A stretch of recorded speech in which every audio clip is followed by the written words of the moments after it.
reports, Myanmar forces kill 82 in single day in city. At least 82 people were killed in one day in a crackdown by Myanmar security forces on pro-democracy protesters. According to reports Saturday from independent local media and an organization that keeps track of casualties since the February coup. Friday's death toll in Bago was the biggest one-day total for a single city since March 14, when just over 100 people were killed in Yangon, the country's biggest city. Bago is about 100 kilometers northeast of Yangon. The Associated Press is unable to independently verify the number of deaths. The death toll of 82 was a preliminary one compiled by the Assistance Association for Political Prisoners, which issues daily counts of casualties and arrests from the crackdown in the aftermath of the February 1 coup that ousted the elected government of Aung San Suu Kyi. Their tallies are widely accepted as highly credible because cases are not added until they have been confirmed, with the details published on their website. In its Saturday report, the group said that it expected the number of dead in Bago to rise as more cases were verified. The online news site Myanmar Now also reported that 82 people had been killed, citing an unnamed source involved with charity rescue work. Myanmar Now and other local media said the bodies had been collected by the military and dumped on the grounds of a Buddhist pagoda. At least 701 protesters and bystanders have been killed by security forces since the army's takeover, according to the Assistance Association for Political Prisoners. The attack on Bago was the third in the past week involving the massive use of force to try to crush the persistent opposition to the ruling junta.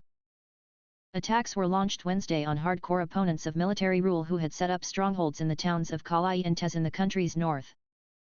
In both places, at least 11 people, possibly including some bystanders, were reported killed.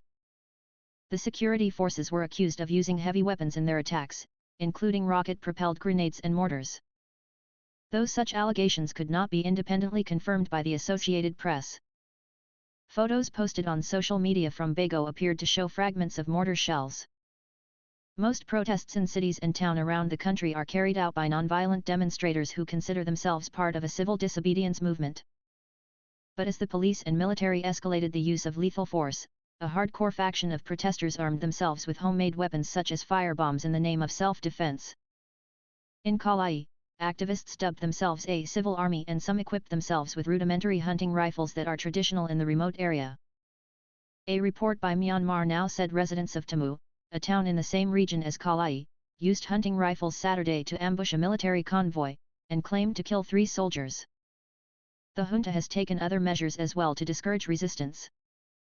It recently published a wanted list of 140 people active in the arts and journalism charged with spreading information that undermines the stability of the country and the rule of law. The penalty for the offense is up to 3 years imprisonment. Arrests of those on the list have been highly publicized in state media. State television channel MRTV reported Friday night that a military court had sentenced to death 19 people, 17 in absentia, for allegedly killing an army officer in Yangon on March 27. The attack took place in an area of the city that is under martial law, and the court action appeared to be the first time the death sentence has been imposed under the junta's rule. The UN Special Envoy for Myanmar, Christine Schreiner-Bergener, arrived Friday in the Thai capital Bangkok on a regional mission to resolve the crisis in Myanmar. She intends to sound out several Southeast Asian governments for their ideas but has been denied permission to visit Myanmar.